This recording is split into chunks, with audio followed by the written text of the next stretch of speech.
महक और मोहन के घर काफी सालों बाद एक बेटी होती है। वो उसे देखकर काफी खुश रहते। उस बच्ची की छोटी सी छोटी चीजों का ख्याल रखते।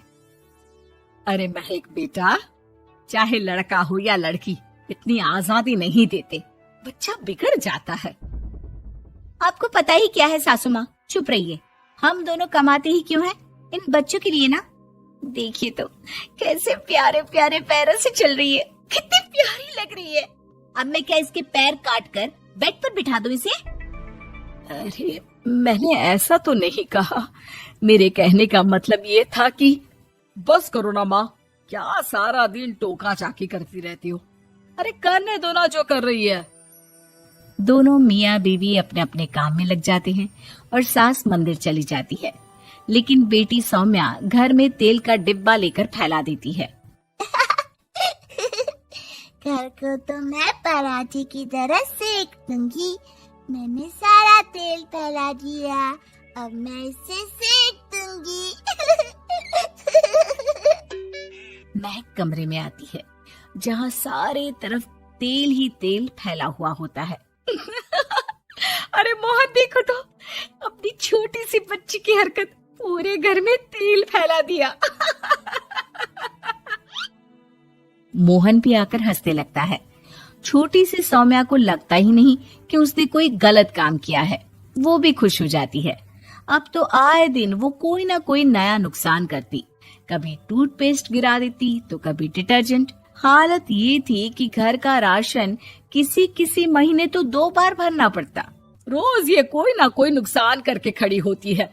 अरे तो क्या हो गया माँ जी, बच्ची है, बच्चों वाले काम ही करेगी ना। आप बिना पता नहीं क्यों उसी के पीछे पड़ी होती हैं। धीरे धीरे सौम्या बड़ी होती है।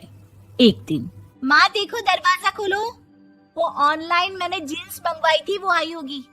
3,000 दे देना और पैकेट ले लेना। 3,000? ऐसे कैसे जीन्स है बेटा, ये तो बहुत बड़ा अमाउंट है।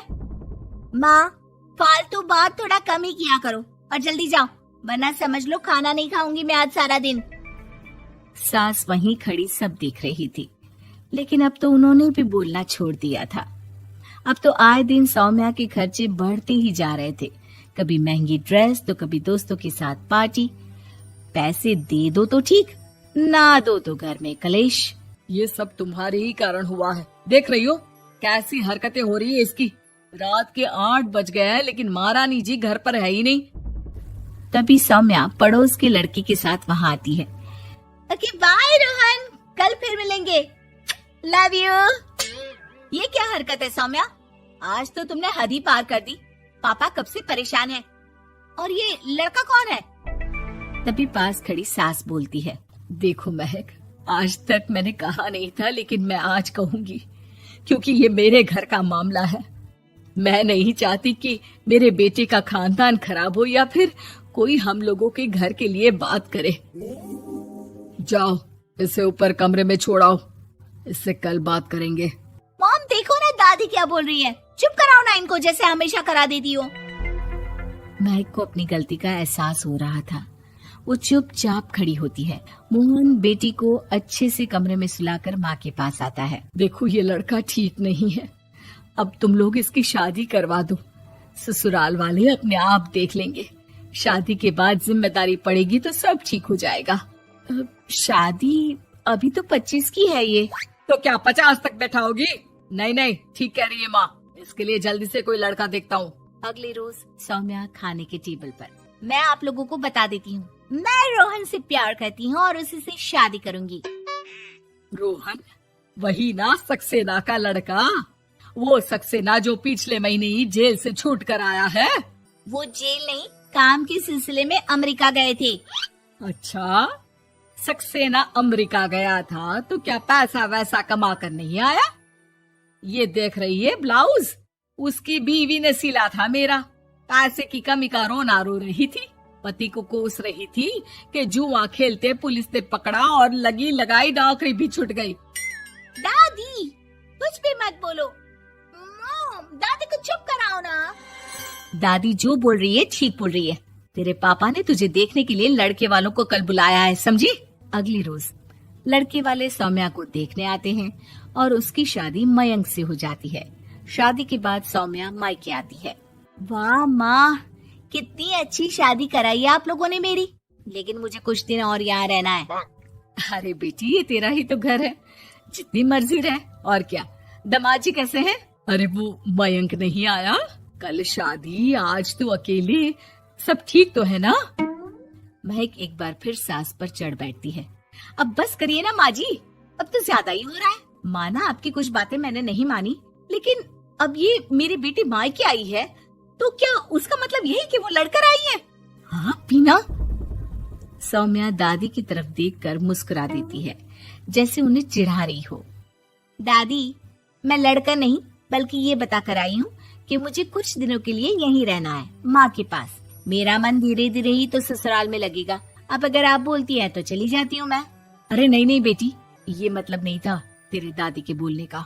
सौम्या कमरे में चली जाती है और अगले ही पल जींस टॉप पहनकर बाहर आती है। माँ, मैं ना अपनी सहेली के घर जा रही हूँ, आने में देर हो जाएगी, खाना मैं वहीं खा लूंगी। सौम्या सहेली के घर चली जाती है। अरे सौम्या ससुराल से आई है, कहीं दिखाई नहीं दे रही। वो सहेली के घर गई है, काफी दिनों बाद बच्ची का मन कर गया होगा। महक, रहने दे अब, इतना हल्के में ना ले। लड़की अब किसी और की अमानत है, घर में इतनी देर से आएगी तो लोग क्या कहेंगे। और होता भी ऐसा ही है। दरवाजे में पुलिस आती है जिसके साथ सौम्या होती है। ये आपकी बेटी है? जी जी, लेकिन क्या हो गया? पापा, मैं और रीना घूम रहे थे तो रोहन वहाँ आ गया। उसने मेरे गहने खींचने की कोशिश की, जब मैंने नहीं दिया तो मुझे धक्का मारकर मेरे गहने ले लिए। पापा, मुझे माफ कर दो, मुझे ना मयंक के पास जाना है, आप उसे फोन कर दो, वो मुझे ले जाएगा। दादी, आप ठीक कहती थी, वो अच्छा लड़का नहीं है। कोई बात नहीं बेटा, मयंक का फोन आया था, उसे तेरी याद आ रही थी, लेकिन वो तुझे भी अपनी जिंदगी जीने से नहीं रोकना चाहता था। मैं उसे बोल दूंगी कि वो कल तुझे लेने आ जाए। अगले दिन, चलो सौम्या, मैंने आज रात की फिल्म की टिकट और 5 स्टार होटल में खाने के लिए टेबल बुक कर दी है। फिर क्या, सौम्या खुशी खुशी अपने ससुराल चली जाती है और महक को बड़ों के सीख की कीमत का पता चल जाता है।